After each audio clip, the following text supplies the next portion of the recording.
Hello, and welcome to this episode of the Reset Podcast. I'm your host, Lauren Mignell, and this is part of my 29 Days of Magic series where I interview an amazing Black woman every single day for Black History Month. And today I am super excited to interview Dr. Izetta Mobley, who is a cultural worker. That's all I'm going to say, but she's so much more, and can't wait for you all to listen. So here we go. Hey, Izetta. Hello, how are you today? Oh, just talking to people, making new friends all day long. See, that's the life. It really is. I'm so glad to have you on the podcast. And, first question is always the same. Answers are always awesome. I can't imagine that yours will be any less awesome. Isaiah, what was your first job? Okay, so my first Social Security Administration took out taxes job or or Whatever you want. I mean, I had someone who was 12 years old doing a paper route, and I had someone who was working at a restaurant as a fry cook. It don't matter. so I would say that my sort of first job was a very entrepreneurial job. When I was about 11 or 12, I started a pet sitting business. And so I would pet sit various pets. I had a chinchilla on the roster, which is really funny because I really dislike rodents now, but chinchillas are adorable. I had cats and a couple of dogs and a few birds. So I did that when I was 12, and I also did babysitting. I was caring for little things. I guess that was my job. But later on, I actually had a job through a now defunct youth journalism organization called Children's Express. And reporters were ages 8 to 12, and editors were ages 13 to 18. And so I was trained as a journalist and began sort of this journalistic career interviewing people by the time I was 12. So That's I amazing. I interviewed Wow. people like Mae Jemison, who's the first Black woman to go into space. I Yes. Oh my actually God. covered the 1996 presidential election and got one candidate to admit on camera that if a child had been impregnated, he still would not provide her with an abortion, and traveled the country Wow. and did a range of different things, including interviewing Newt Gingrich when he was Speaker of the House. So I would say that that was really the first job that really fully shaped me because they really were not playing with us. It was a very rigorous program. You were trained as a journalist, you were trained to think like a journalist. We created the questions on our own. I often edited a lot of my own work.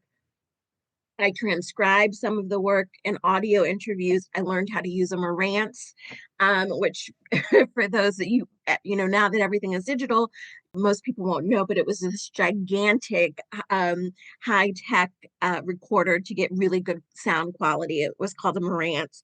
We got trained to use that and to know how to use the levels. And that experience has shaped so much of, I think, my life, but gave me an opportunity to learn how to work from a very young age because you're 12 cold calling people for interviews. That's incredible. One. Two, I wish they had that for content creators who are on TikTok because I think that would solve a lot of our problems. If that's how you start, girl, I can't wait to hear the rest of your story. It goes downhill from there. No, just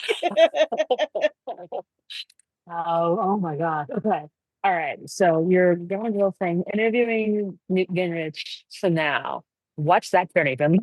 sure. Well, so I essentially, once I started working, I've essentially worked since I was 12. I called my mom about a year ago and I was like, this doesn't seem right. Can't I retire yet? I thought it was like 30 years and you could retire. And she was like, that's not how that works. But, I started doing that work when I was 12 through this incredible youth journalism program. I would go after school to do that work, working on the weekends often. There are times where, I'd pop out of school because, I needed to go interview someone. And it just never occurred to me once I learned that I could have that kind of voice that I would sort of go back to being just a student. And so I essentially began working at 12 and haven't really stopped working. So I had the opportunity to do really interesting work as a teen with the Office of Juvenile Justice Prevention, which was at the time called OJJDP. I did work with Daimler Chrysler and got to travel internationally as a consultant. As a parallel to this, I also was very passionate about equity in schools. So I was also trained as a facilitator, and started doing equity education from the time I was like 13 or 14. And then by the time I got to college, I was consulting, like I had consulting clients who I was working with, particularly around youth engagement and what was at the time called service learning. I'm part of a group of people who worked on what was at the time framed as the first ever National Youth Summit, which was held in 2000. So that was one of the jobs that I did. I worked with Points of Light Foundation, Junior NYLC, and a few other organizations to help put on that summit. So I was, in high school, and I would go to school between 8 and 3. And then I would leave to go down to my office on I Street. And I would usually work until about 8 to 10 p.m. And then I would, go finish my homework. And that's how my weeks went as I was working to prepare for these different conferences and things that I was consulting on. Oh, this is so awesome. So you've just been in the game forever, basically. Since 12. Since 12, but I am an introvert. I can Uh, tell. Because you I know, am too. yeah, I'm an introvert. It usually takes a lot to get sort of stories out of me about what my experience has been.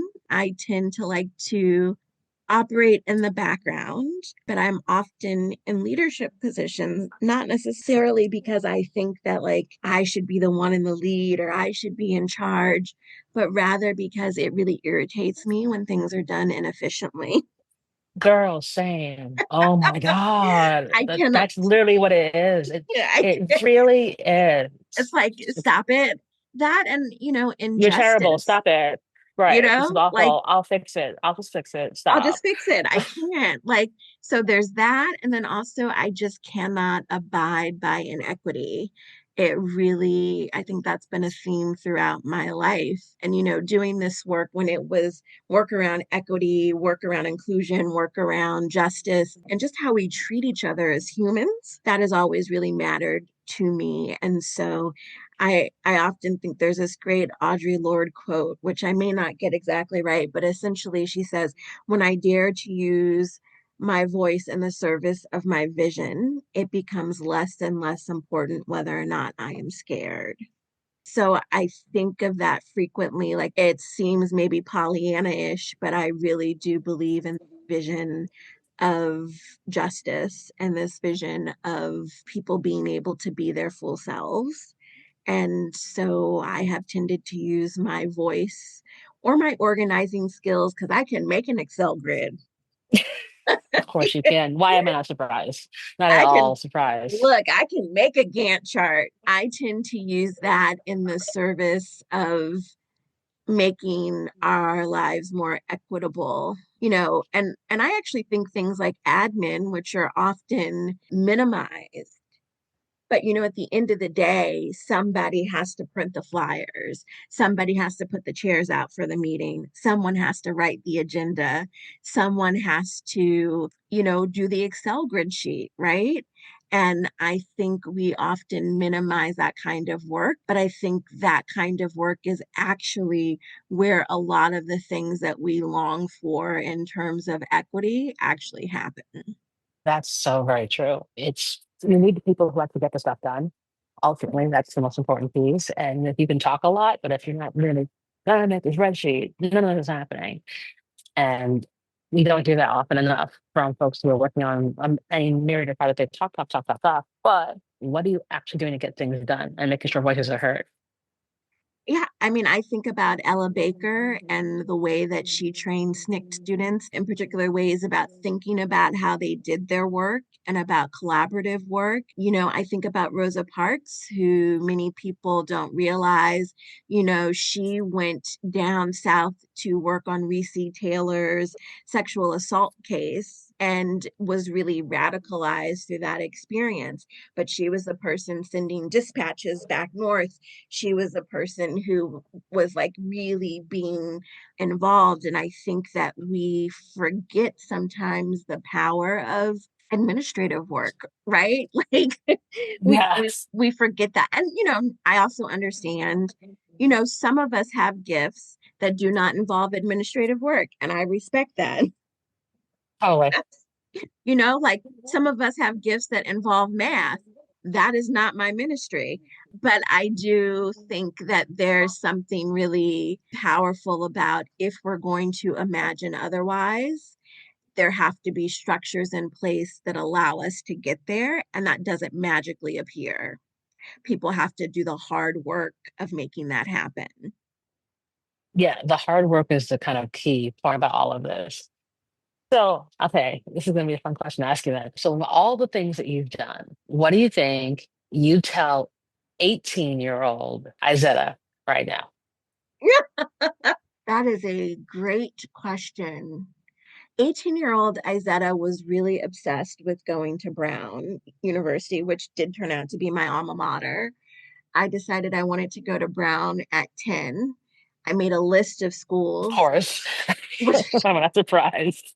I made a list of schools that I was applying to, and Brown was one of the schools. It was my top school. And then I just worked with that end in sight. 18-year-old Izetta was very concerned about getting into college. And I and going to college and going to Brown. And I might have suggested to her to have a little bit more fun, but I know she would not have listened. In fact, she would have been irritated. Like, don't you see I have goals? Don't get away from messing with my goals. So I might tell 18-year-old Izetta to have a little bit more fun, Yeah, lighten up a smidge. A smidge. just a little bit, like it will be okay. As I look back now, I might have said something about, there's this deep irony that I think I'm often an idealist and an optimist, and I really do want to imagine this world as otherwise, imagine justice, right? To see this world is more fulfilling to more people. And I think I can be deeply cynical. And I think that some of that comes from a disappointment in realizing that people are not always the better people that they could be. So I might tell 18-year-old Izetta to both embrace her instincts around people, but also maybe don't get so disappointed when people are not able to rise to a higher standard. I think it has taken me a really long time to understand how high the standards are that I hold myself to. And I'm often just bebopping around, assuming that everybody else has those same standards. It's often been a shock to realize, oh, wait a minute. No, I'm special with that. No, I fully get it. I have had to do that work myself as well because like, oh, I hold myself to a ridiculously high standard. Oh, you have zero standard. Oh, okay, cool. Cool, Yeah, cool, cool, it took cool, a cool, while. cool, cool, cool, It cool. took a while.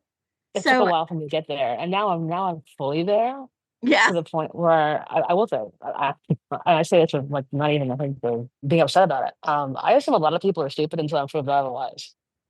yeah, I'm not there yet.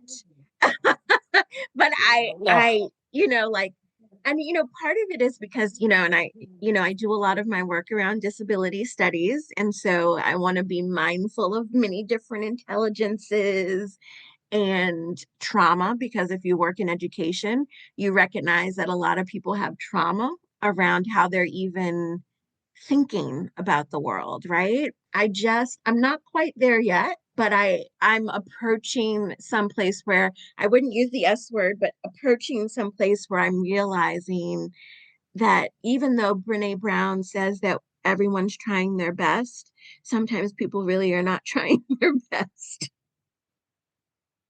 And that two things can be true at once, that people are doing what they know, which is their best, and also could be doing better.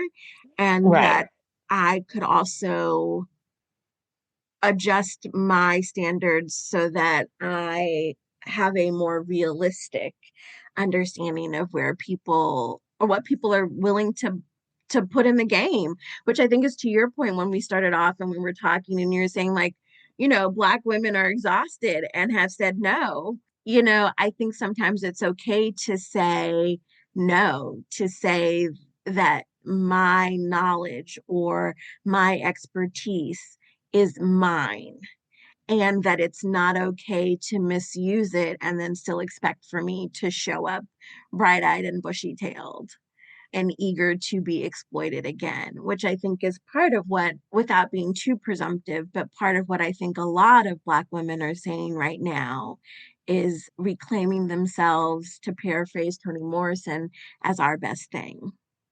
Amen. Amen. And by the way, amen. Because like that was a sermon I want on a t-shirt. The funny thing about doing this series is that I deliberately don't really publish. I'm looking for people to be part of 29 days. I go to some groups that I'm in, I ask some friends, and then I get flooded with responses. And like, in a couple days, I have all the people I need to do for this. And the thing is, every single person that I talk to is phenomenal in their own right.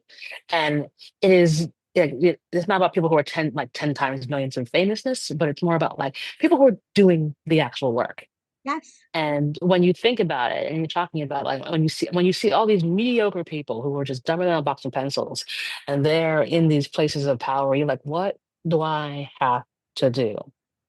Because those over there are just, doing trying their best, but their best really is like, let me be as dumb as possible because it doesn't matter. Well, Um, I don't know if you had this happen, but certainly in my family, there was a phrase, life is not fair. And I, yes, my darling, it, yes. right, life is not fair. And I remember being like, I'm so confused. And in fact, life is not fair. And I think for some of that, for many of us and some of us, that's very heartbreaking because, of course, what exactly does that mean? And in some cases, it means that some people are burdened with more of the very hard things of life and living than others. And that sometimes tragedy happens in people's lives that isn't totally out of their control. And it really is that Langston Hughes poem, Life Ain't No Crystal Stair. And I think that part of maturing, I think for me, has been balancing this idealism, balancing this drive to make things better or to do the work, right? With really understanding that life is not always fair. That can be tragic and you must still go on, right? Well, Um, yeah. And it's understandable. Like I feel like if more people understood that, we'd be a lot better off. Because people hear that and life isn't fair because of somebody else, not be and as opposed to like life just isn't fair. it just isn't. Eh, it But isn't. You can't blame somebody else, someone who doesn't look like you or is a different gender or gender identity. Like, no, life is not fair. Like there will be things that happen to you, and it just happens. yeah, and I think what makes that difficult to accept, right? This idea that life is not fair is that then we also see matrices of oppression that make it even that more unfair, right? So that it's not just that I had a professor at Brown who used to say all the time, Gregory Elliott, life is relentless. And it is. And then if life is also not fair, but then you have structures that keep people, to Harris Perry's point, in a crooked room, or thinking about, scholar Patricia Hill Collins talking about matrices of oppression, that like not only is life not fair, but then you're faced with all of these structures that can just be so daunting, then I understand why people do feel a certain kind of total disillusionment and confusion, right? It reminds me a lot. I've been thinking so much lately about there's this amazing book called The Street by Ann Petrie. And in the book, she's basically following this single mom in Harlem. And everywhere this woman turns for help to better herself, to better the life of her son, to get ahead, to try to make her dreams work, she is totally stymied. She's literally in a structure that just will not let her out. And I don't want to give away the ending of the book, but the way that Ann Petrie thinks about like what does escape or fairness look like for a Black woman trapped in systems of oppression?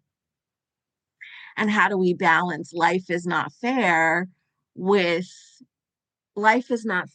and there's structures of oppression that I can actively work to dismantle? Well, that's the key. It's like, life is not fair, but there are things you can do. Doesn't mean that you're going to become a billionaire tomorrow, but there are things that you can do.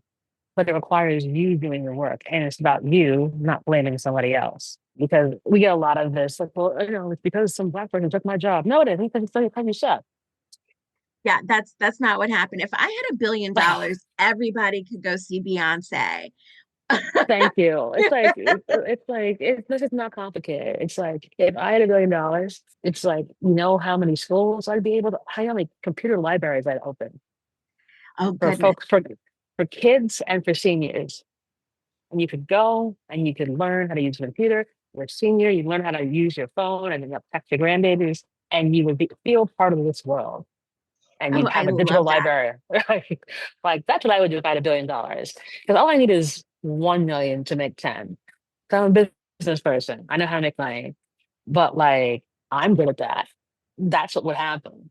But these other idiots, they want to go to Mars, or they want to try and make everyone's life miserable, or like build a spaceship to show because they think that will make them look cool. It's just you know it's like Jasmine Crockett said a great quote yesterday where she basically was like, the reason why you're mad is because you're incompetent, and competent people don't have to worry about it because Woo. like you're good. And I was like, if that isn't like one, get on a teacher, Jasmine. Two, it's just true. It's like when you're confident, you don't worry about other things happening. They're like, you're good. And I see it in my career all the time, where I've met amazing people who just know their shit and don't give a damn about anything else. But I know how to do my shit. I'm good. And I see people who are inadequate and they have an excuse for everything. And you're just like, well, okay. You do realize that, like, as a Black person to be here, I have to be twice as good as you, At least, and at least at how many least. degrees I have to have, how many years of experience I have to have, and it's still like, oh, hey, but she's pretty. It's like, for sure. It's like, if you have a choice and you can either be like, let me fall violations of those systems or get into those systems to make changes. And then when you've gotten through those systems, bring people along. Because, you should, it's not the crabs in the barrel mentality. It should be very much the let me bring folks along for this next phase of this. That's how we have to do Absolutely. that's how this works. Absolutely. That is how it works. Not complicated. Okay, so we've talked about how systems can be annoying and oppressive. So, Izetta, Yes. what do you do for your self care? What do I do for my self-care? So I love reading. Would never have guessed. My primary identity is as a reader. I may have a doctorate degree and do work with museums and do all of this other kind of work, but my primary identity is a reader. I love to read. I think for self care, so definitely reading. I do a lot of craft work, particularly around stitchcraft. So that's things like crocheting and embroidery and knitting, really finding that the rhythms there and the process of creating really does something for me. So I really love that. I used to be a huge swimmer, so I taught myself how to do what's called a Phillips 66, which is essentially swimming a mile. Started doing that and really found that swimming was amazing as a calming place and a meditative place and a place to think. So I think making, reading, swimming, those are things that are really dear to me and I find often to be really restorative. And like it is not a full day and I haven't lived well unless I had some tea. Like Same girl, same.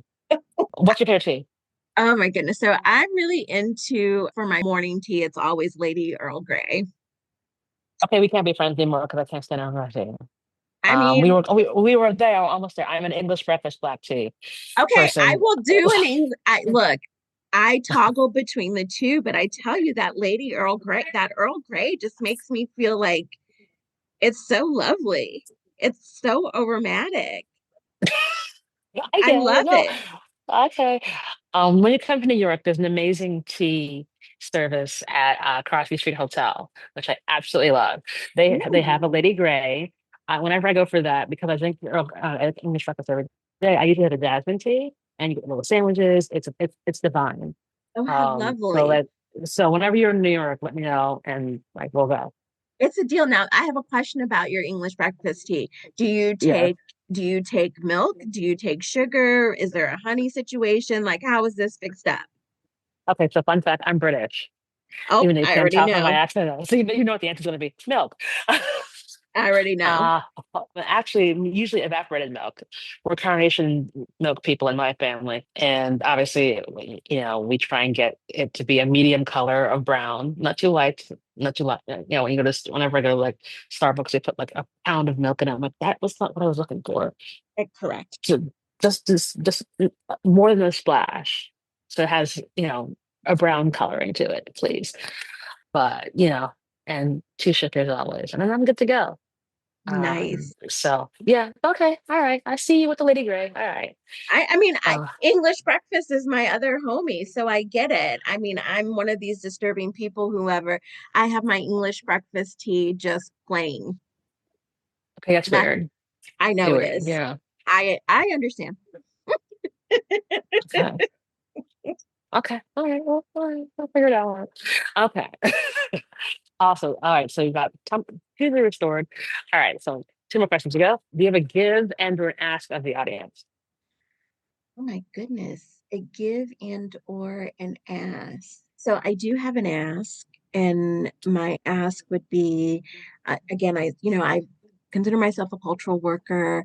My PhD has focused on race, gender, and disability and slavery. And particularly, I'm concerned with the intersection of race and disability. I would encourage and challenge folks to wear a mask, like wear a mask in public for at least a week. And the reason that I say this as an ask is because I think of all of the immunocompromised people. When you look at the statistics around disability, Black people, and particularly Black women, have some of the highest rates of disability being immunocompromised. So that's everything from thinking about your great aunt who has diabetes to the cousin who has asthma to someone who may have lupus. We tend to have higher rates of disability. And I think we need to protect ourselves. But I also think that it's a matter of thinking about who belongs in public life and community. And if we're not masking, then that does mean that there are certain people who can no longer enter public life. And I think it's really important that we think carefully about that, because one of the things that goes hand in hand with fascism are certain ideas about eugenics and who is worthy of life and who is not. So that would be my ask, to think carefully about masking and what it means to protect and keep one another. And what would my give be? I know I don't have any like treasure hunt to lead you to gold or I think my give might be to set aside and to challenge yourself to pick a day or pick a week in February, and each day do something small but mightily joyful for yourself. That's awesome. And so sweet. Like, yes, I absolutely love that. And I agree with you about masking. As someone who got pneumonia in November, like out of nowhere, and then my brother got it, I would hope people understand that like you can get immunocompromised very quickly out of nowhere.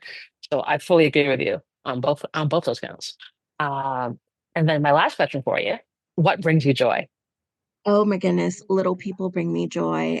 Being around little people, they give me a lot of joy. So certainly being around little people, I am a godmother to at least three littles, and I love it, and it feels deeply meaningful and fulfilling to me. So that is something that definitely brings me joy. And I am endlessly curious about the world. And even at times when I am really disappointed with or frustrated with where we are in the world, that curiosity about the world often sustains me. Oh my gosh, you're amazing. Yeah, you and I have to have coffee. Oh, tea, actually, because we're equally nerdy and I love it. And what you do for the world and how you approach it and explain it is so necessary, especially in these times that we're in. So thank you so much for being part of 29 Days of Magic. We'll put all details in the show notes for folks to find you online and your writings and your work because it's just necessary to understand the complexities of what this world looks like today through the eyes of culture, and you do it so beautifully. So thank you so very much. Oh, thank you so much. It's such an honor. And yes, we will do tea, and I will have English breakfast tea your way. I will do that for you. Oh, you don't have to. I have the jasmine tea whenever I go for the teas because like I have English breakfast at home. So I'm like, I want something I wouldn't normally have. Hence the jasmine. Just Jasmine, saying. okay. I will Oh, do it. I will do it. perfect. Awesome. And that is our show.